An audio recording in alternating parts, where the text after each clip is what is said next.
Kabupaten Pemalang tahun 2023. Puji syukur kehadirat Allah Subhanahu wa Ta'ala, yang mana pada hari ini kita diberi kesempatan untuk berkumpul dalam mengadakan acara orientasi pengenalan nilai dan etika bagi P3K di lingkungan pemerintah Kabupaten Pemalang tahun 2023 pada hari Rabu tanggal 28 April tahun 2023. Mengawali acara pada hari ini, marilah kita buka bersama dengan bacaan basmalah. Acara selanjutnya menyanyikan lagu kebangsaan Indonesia Raya dipimpin oleh petugas. Kepada Ibu Alfianti dipersilakan. Hadirin dimohon untuk berdiri.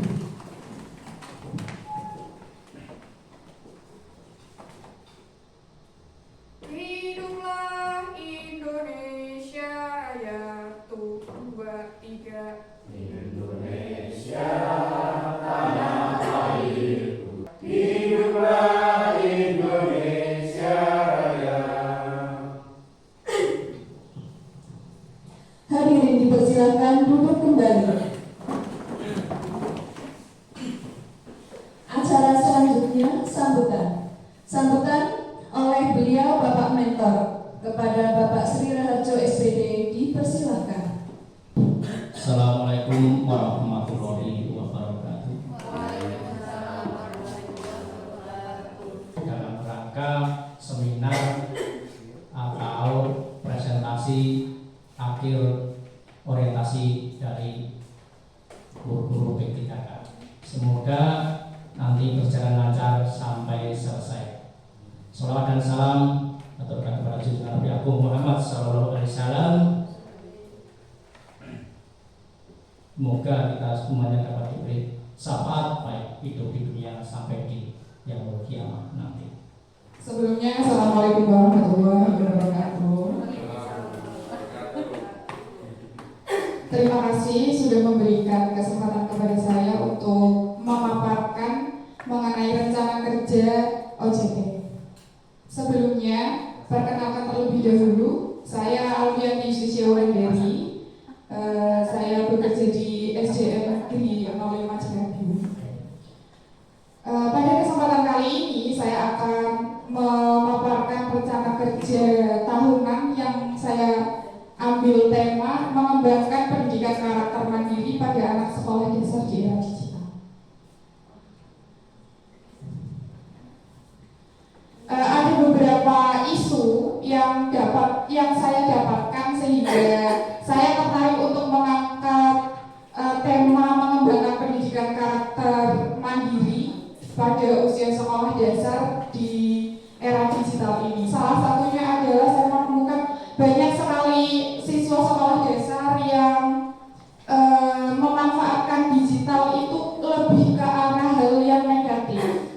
Contoh, padahal digital itu bisa kita manfaatkan lebih banyak lagi di dalam pembelajaran. Digital tidak hanya punya dampak positif, tapi juga berdampak negatif. Disinilah peran kita sebagai orang tua, pendidik, dan masyarakat dewasa membimbing dan mengawasi anak untuk menjalaninya dengan baik, tepat, dan bermanfaat positif bagi anak itu sendiri.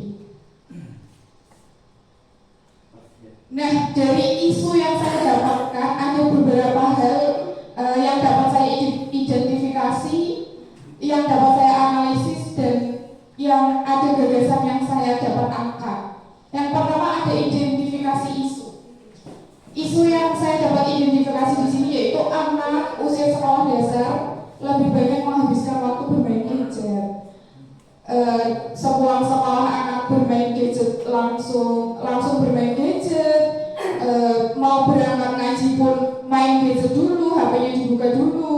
Kemudian mau belajar pun kadang asik nge-game dulu, bentar dulu belajarnya, saya tak nge-game dulu gitu. Kemudian isu yang dapat saya analisis itu ada dua isu. Yang pertama, peserta didik kecanduan gadget sehingga menumbuhkan budaya malas belajar. Yang kedua, anak usia sekolah dasar membutuhkan benda-benda konkret dan menarik yang memancing pertumbuhan pola semangat belajarnya. Jadi saya di sini nanti akan mengangkat benda-benda konkret yang dapat menarik siswa di dalam pembelajaran di kelas maupun di luar kelas. Selanjutnya ada gagasan yang dapat saya angkat, yaitu pemanfaatan teknologi digital guna mengembangkan karakter mandiri pada peserta, pada anak sekolah desa.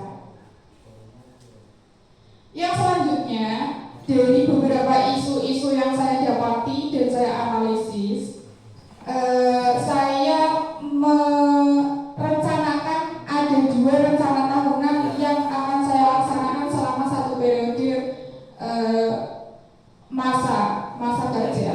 Yang rencana kerja tahunan yang pertama yaitu memanfaatkan media konkret yang tersedia pada lingkungan belajar. Nanti untuk contoh-contohnya saya akan memperlihatkan kepada Bapak Ibu semuanya. Kemudian yang kedua itu menerapkan pembelajaran dengan menggunakan pendekatan TPAJK. Di sini nanti saya akan memperlihatkan bagaimana bentuk-bentuk yang sebenarnya bisa Bapak Ibu akses dalam memanfaatkan digitalisasi atau literasi digital.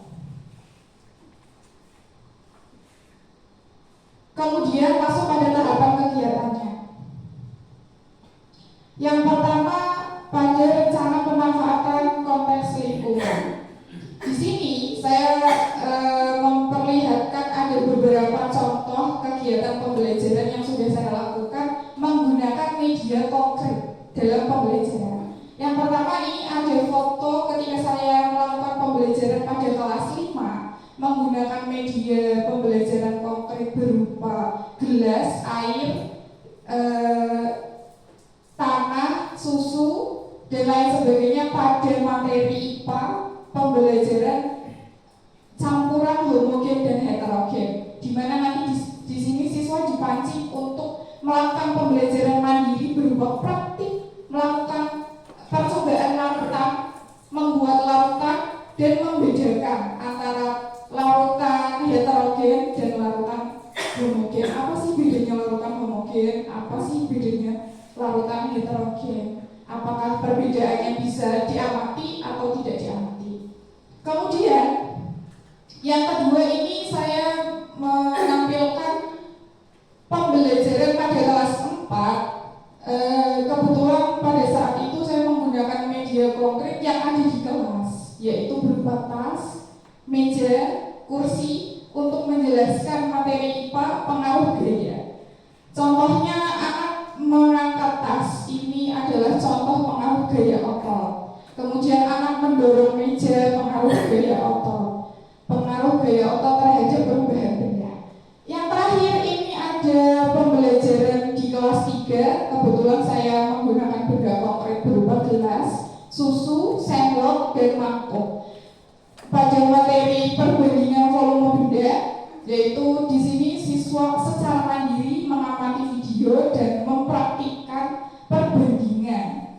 Berapa sendok sih isi air yang ada di dalam gelas? Berapa jumlah air yang dapat dimasukkan ke dalam mangkuk? Apakah besarannya sama besar, sama banyak, atau lebih banyak yang di gelas atau yang di mangkuk begitu? Kemudian masuk ke dalam rencana kerja yang kedua, yaitu mendukung pembelajaran berbasis teknologi. Saya akan sedikit menjelaskan bahwa mengajar siswa memanfaatkan HP untuk mengakses materi pembelajaran yang berbentuk digital dan dibuat sendiri oleh guru. Kebetulan saya sudah mempraktikkan literasi digital itu sudah 2 tahun yang lalu.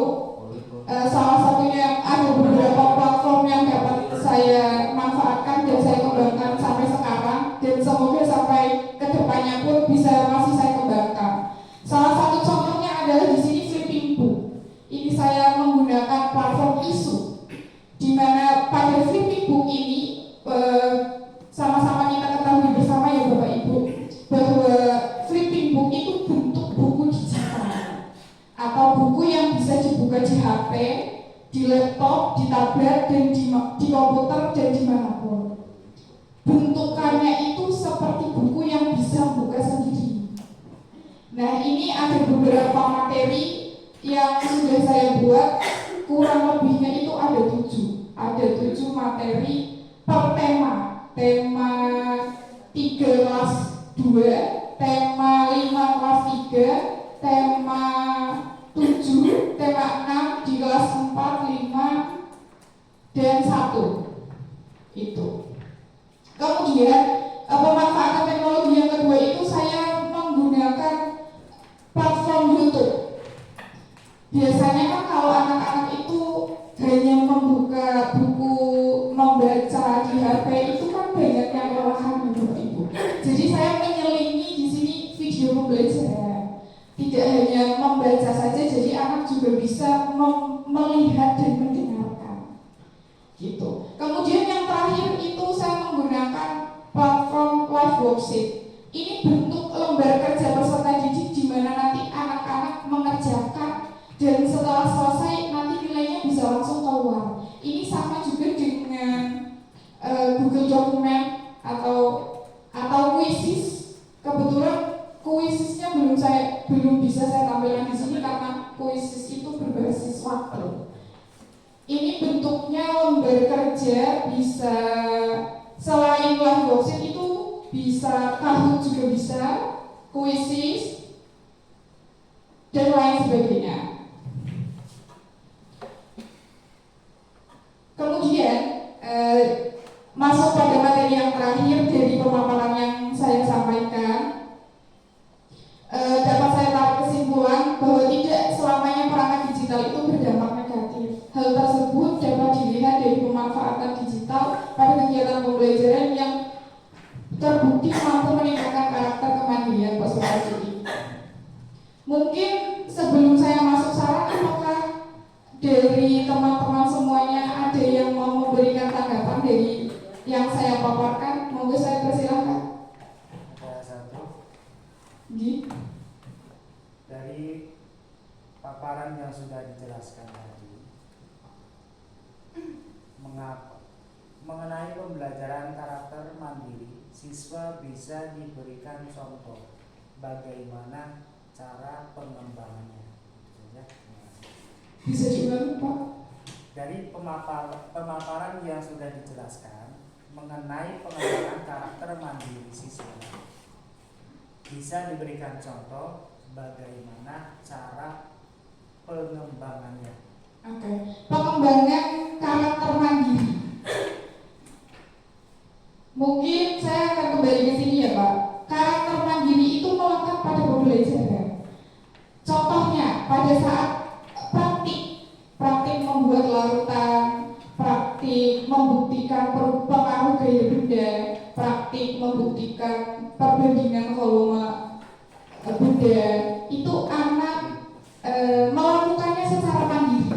Jadi di sini tidak hanya gurunya yang menjelaskan monoton, ya anak-anak kerjakan halaman sekian, tidak. Jadi guru memberikan arahan dan anak secara mandiri melakukannya. Begitu Pak Yani. Berikut sudah jelas nih? Jelas. Oke, terima kasih. Untuk yang terakhir ada saran memanfaatkan teknologi digital dengan lebih kreatif dan inovatif guna menyongsong pembelajaran abad 21. Saya harapkan Bapak Ibu semuanya di sini mengembangkan skillnya lagi. Kalau tidak bisa bertanya, kalau tidak bisa mengikuti seminar, webinar yang menyongsong digitalisasi literasi digital. Begitu. Mungkin cukup sekian yang dapat saya sampaikan. Ini ada beberapa dokumentasi selama kegiatan orientasi dan praktik mengajar di dalam kelas. Cukup sekian yang dapat saya sampaikan. Mohon maaf apabila penyampaian saya terdapat kekurangan, dan lebihnya semoga bisa dapat dimengerti oleh Bapak Ibu semuanya. Terima kasih. Wassalamualaikum warahmatullahi wabarakatuh. Waalaikumsalam. Assalamualaikum warahmatullahi wabarakatuh. Langsung saja saya akan memberi tanggapan untuk dari presentasi peserta yang telah ujuk kepeduliannya ya. Secara maksimal saya nilai sudah luar biasa, bagus sekali ya.